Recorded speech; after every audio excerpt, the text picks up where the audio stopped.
What is going on, everybody? You got Tone here, bringing you guys my NPA Minors Season 1 Week Number 6 battle, taking on Johnny GB, coach of the Oregon Duckletts. If you guys missed the team builder, it will be a link in the description down below.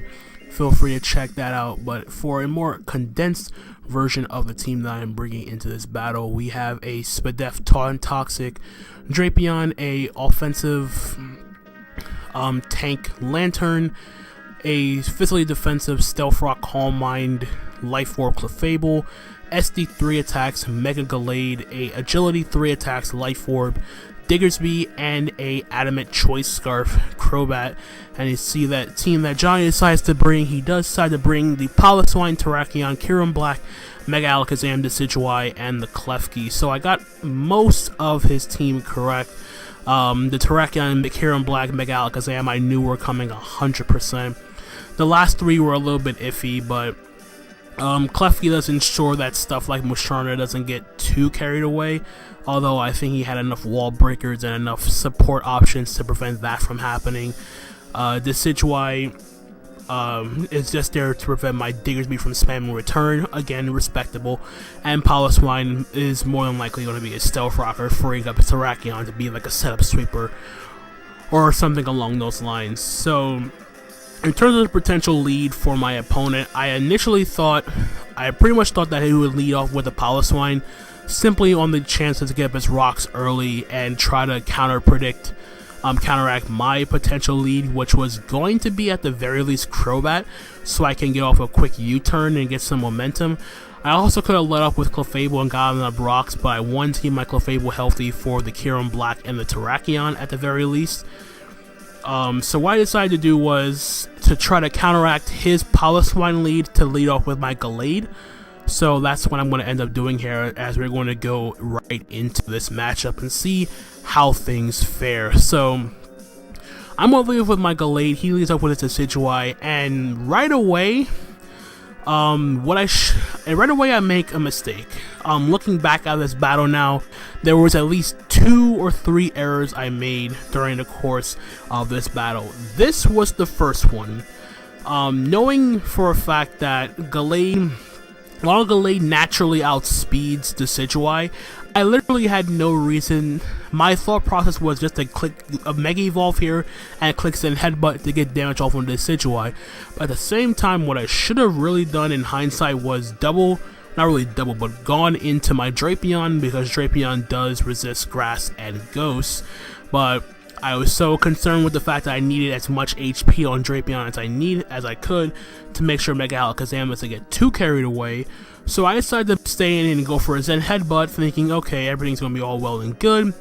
But then he reveals he's Scarf, goes for Spirit Shackle. I live on 1%, and I miss Zen Headbutt. So turn 1 could not have gone any worse for me in the fact that, especially considering that doing the calcs afterwards, the combination of Zen Headbutt into Shadow Sneak would have definitely taken out this Decidueye, since he revealed he was offensive. Choice Scarf and the fact that I even lived the Spirit Shackle to begin with on 1% was a miracle at best. But now, because I can't switch out, I'm going to lose my Mega Gallade here, which sucks tremendously considering the fact that 3 of his Pokemon are weak to close combat. So out of the fact that I can't switch out, I Desperation, Shadow Sneak is Desperation, get off at roughly half, and he's going to fire off a Spirit Shackle here to take out my Mega Gallade. But because he was Choice Scarf, he does allow me to go on to my Diggersby, and it's pretty much at this point pick a sack, because his entire team is grounded unless either his Klefki or his Terrakion is Air Balloon. I get off a free Earthquake on something. Now, initially the play I should have made, instead of clicking Earthquake this turn, which I'm going to do, is I should have at least tried to get up an Agility for 2 reasons. One, I already lost my Gallade. With me losing Gallade means Piloswine's a little bit more of an issue, even though I have Lantern in the back. But as you're going to see, I'm just going to try to get back some momentum here, but I'm just going to click Earthquake here. He's going to sack off the Klefki, which is not Air Balloon or Sugar Berries, so Klefki goes down, which was actually pretty much the only Pokemon he had here that I could have set up an Agility on. because of the fact that if he went for Magnet Rise, I have Fire Punch in the back anyway. So Klefki goes down, back out comes the Decidueye. I'm going to make a play, or maybe an over-aggressive play. I'm going to go hard to my Crobat, and he's going to click U-turn. He's going to pivot right out into his Piloswine here. I'm going to U-turn out, knowing I got to take an Ice Shard because I do have some bulk investment on this Piloswine. So I'm going to double out, U-turn out into my Clefable here, and I'm going to get up my own Stealth Rock here as he goes on to his Alakazam. So now I'm going to go on to my Drapion here, and he's going to make a solid double into his Terrakion, expecting me to go into Drapion here. Now here was mistake number 2. Again, I got paranoid in the fact that my Drapion does not want to take on the Terrakion at all. So, and the sad thing is, I did have Earthquake. I could have gotten off at least roughly 40-45% at the worst to Terrakion if he had no bulk investment. So instead of me clicking Earthquake and trying to be as aggressive as possible, I want to switch out and go hard into my Lantern, considering that Lantern did absolutely nothing in this game, and he's going to get up a Swords Dance. I'm like, okay, this could not have been any worse, and now my Lantern just drops to an Earthquake for no exact reason. So now I'm going to go back into my Clefable here, and at this point I'm like, okay, he has to be Z on this Terrakion. I need to at least bait the Z out, because here's the situation. I can live a +2 Stone Edge with my Clefable, barring a crit. The calc from a +2 Stone Edge on my Clefable is 82 to 97%, so I know I take 1. So what I'm going to do here is I'm going to bait the Z move, and I'm going to sack off my Drapion, because out of all the Pokemon I have left, Drapion's the least excitable. I need Clefable for the Terrakion and for the Kyurem. I can deal with Alakazam with a combination of, after he Mega Evolves his Alakazam, the combination of Rocks plus an Adamant Leech Life should be enough to take out Mega Alakazam. If it doesn't, it doesn't. So I'm going to sack off my Drapion here as he does go for the Z move, and it reveals to be Tectonic Rage. Which does make sense against my team, considering the fact that I have a Doublade in the back, and Doublade does resist rock and is immune to fighting. So, and he revealed Earthquake, so my assumption already is that he is Swords Dance 3 attacks, or Swords Dance Stone Edge Rock Polish with Earthquake. It's possible, I don't really know for sure, but I'm going to go back into my Clefable now that I've made him pop the Z move. I'm not going to take a Stone Edge if he does have it. I'm pretty sure he does, so I'm going to fire off a Moonblast here. He goes for the Stone Edge, he connects, he doesn't crit me, thank God. And Moonblast takes out the Terrakion, so Terrakion only getting away with 2 kills here, but he goes on his Alakazam. I gotta sack off my Clefable here to keep up with momentum, for momentum purposes, as he takes him out with a Side Shock. Now I'm gonna go out into my Crobat here, because I'm Adamant Choice Scarf. And I'm like, I did the calc for this, I'm like, max attack, Adamant. Crobat Leech Life does about 84 to 101, so I don't necessarily know the calc I basically need to get the roll in my favor to take this thing out with the Leech Life, because if I don't, my Crobat's going to drop to Psychic, and I'm going to essentially lose for nothing. So I'm going to go for Leech Life here. I don't have another to play. And we do take out the Mega Alakazam, so at least we don't lose to this. But unfortunately, he gets to go out into his Kyurem here. I'm locked into Leech Life. I don't want to go hard to my Diggersby, so I'm just going to keep spamming Leech Life at this point. Really was nothing much else I can do with this once my Gallade went down. And I think he revealed afterwards this was Choice Scarf, as I'm going to just let my Crobat die to a Dragon Claw.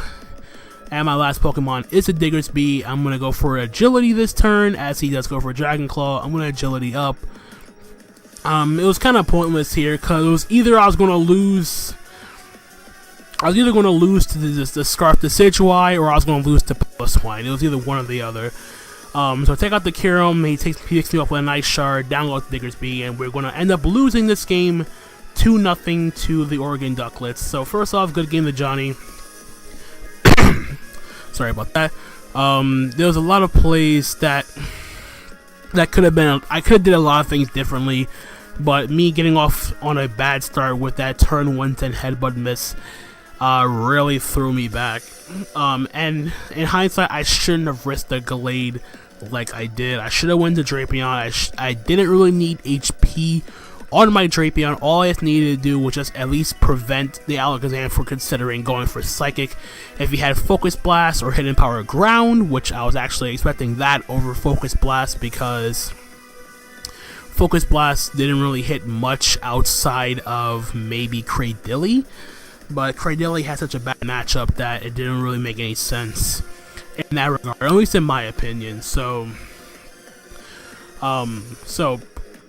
there was not really much to say in terms of I played pretty bad. I'm not gonna lie, this game could have been played a lot differently. I should have been a little bit more aggressive with my Drapion. I shouldn't have been so conservative, which is what ended up costing me at the beginning. I could have at least Earthquaked the Terrakion for damage and then gone into my Crobat and went for Brave Bird. I didn't have to sack off Lantern like I did. It still had some purpose. At the very least, it could have taken a Dragon Claw from Kyurem and gone for Dazzling Gleam and all that stuff, but it is what it is. I'm not going to get too worked up over that sort of stuff. It's just something to take into the last 2 weeks of the regular season before the playoffs. We're still sitting pretty good despite this setback. We're now 4-2, +5 differential. We're still on the top of our conference, though. I mean, not top. We're on top of our division, with 2 weeks left to go in the season before the playoffs happen. At least want to win. If I win at least one of my next 2 games, then I am guaranteed a spot in the playoffs, whether as a wild card or as the division winner. I would at least want to try to win my division so I get the first round bye. So we're gonna bounce back. I do feel confident with this team still. So moving on, for week number 7, we take on Melantosh and the Exeter Chief Electivires. Hope you guys are looking forward to that battle. And so that's going to be it from me, guys. If you did enjoy the battle, leave a like, subscribe, and all that good stuff. Until then, I'm going to catch you guys next time. Hope you guys are hyped for Sun and Moon as it has already come out, and all that good stuff. So, also, since the next battle won't be going up until next week, happy Thanksgiving to those who celebrate it and all that good stuff. So now I'm going to get the heck out of here. And until the next time, guys, my name is Anthony, aka Tone, and I'm going to catch you guys on the flip side. Later.